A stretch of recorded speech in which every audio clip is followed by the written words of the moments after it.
қалай? Жақсы. Тамаша. Ендеше жаңа сабағымызды бастаймыз. Сабағымызды бастамас бұрын балалар, біз қандай ережені қайталайтын едік? Бестік ережесі. Тамаша балалар. Ендеше бестік ережесін қайталап алайық. Бізге кім оқып берсе екен? Ділназ оқып бере ғой. Тәртіп, талап, тазалық, тыныштық, татулық. Тамаша балалар. Егер де осы бестік ережесін қолданып сабақ өтетін болса, сабағымыз міндетті түрде нәтижелі болады, иә балалар? Ендеше қазір балалар, мен сіздердің алдыларыңызға сурет дайындап қойған едім.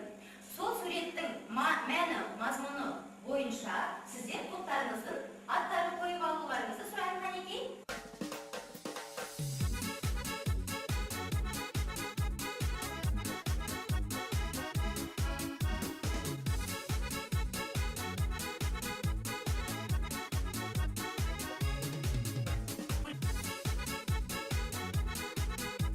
Жақсы балалар, дайын болдық па? Иә. Қанекей? Жақсы, суретті қолыңызға алып ала қойыңыз, Қане? Бұл суретте кішкентай бала мысыққа алақанын жайып, тамағын беріп, мысыққа өзінің қамқорлығын көрсетіп жатыр. Біз тобымыздың шешімімен топтың атын қамқорлық деп қоятын болдық. Өте жақсы, тамаша балалар, өте жақсы. Ендеше, балалар, біз кезегімізді тыныштық сәтіне берейік. Ал балалар, көзімізге елестетейік. Аспанда күн жарқырап тұр. Күннің бір тал нұры үзіліп келіп, біздің төбемізден бойымызға қарай еніп келе жатыр. Біздің кеудеміздің нақ ортасында гүлдің түйнегі орналасқан екен.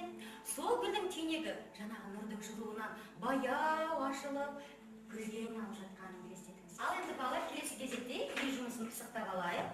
Олай болса, мен сіздерге өткенде үйде байлық, бақыт, ақыл, аңыз әңгімесі желісі бойынша диафильм құрастырып беруді берген едім.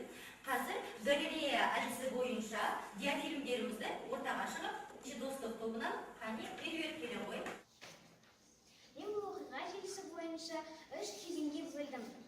Бірінші кезеңде мейірім, адам бойындағы мейірімшілік, бейбітшілік, сыйластық болса, адам басқа адамдармен қарым-қатынасы да жақсы болады. Ал екінші кезеңде тәкаппар, өзімшіл, менмендігі басып алған адам байды суреттегенмін.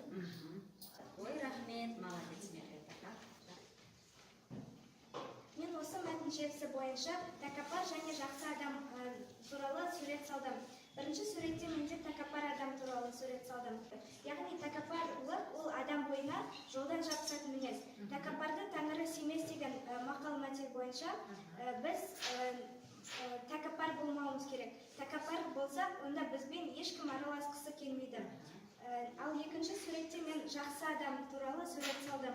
Жақсы адам ол басқа айналасындағы адамдармен жақсы сыйластықта және адами қарым-қатынаста болады. Ал балалар, олай болса, бүгінгі біздің сіздермен тақырыбымыз адами қарым-қатынас әлемі.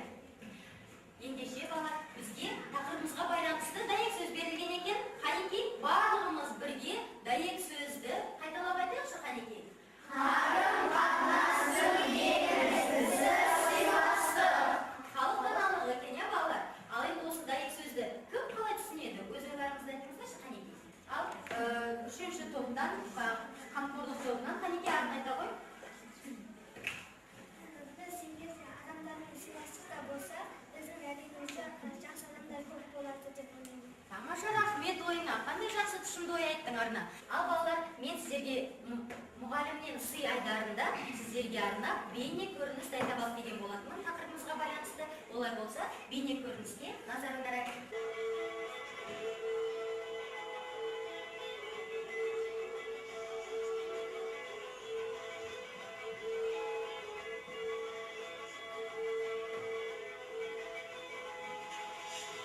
Бұл видеоға лекті түсінгенім, біз қаншалықты кіші болсақ та кішілерге іздеп үлкендерге құрмет көрсету керекпіз.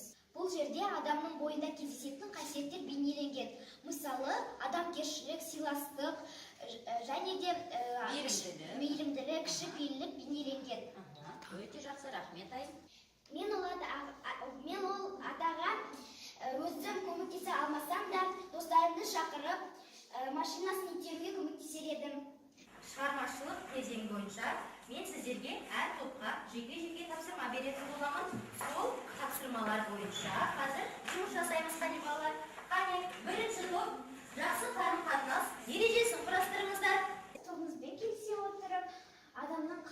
тұрмысы жақсы болу үшін осындай қасиеттер адам бойында болу керек.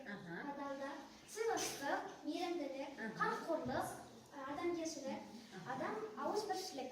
Өте жақсы балалар, рахмет, отыра ғой. Біздің тобымызға берген тапсырма жаңашылдық пен татулыққа сөздерін қатыстырып, өлең шумақтарын шығару. Тату болсаң өмірде, жақсы болар бәрі де. Жанашыр болсаң бәріне, жақсылық қайтар өзіне. Жанашырлық пен татулық тарай берсін өмірге. Ой, қандай жақсы шумақтар, балалар, жақсы, тамаша, отыра қойыңдар. Біздің топтың тапсырмасы адами қарым-қатынас туралы көрініс қою тамашалаңыздар. Ха-ха, сен шашын ипотекла, сен неге мені үйді қайтасың? Қыздар, сендер не істеп тұрсыңдар? Айгүл, сен бұлай мазақтаған дұрыс емес. Динара, сен жылама.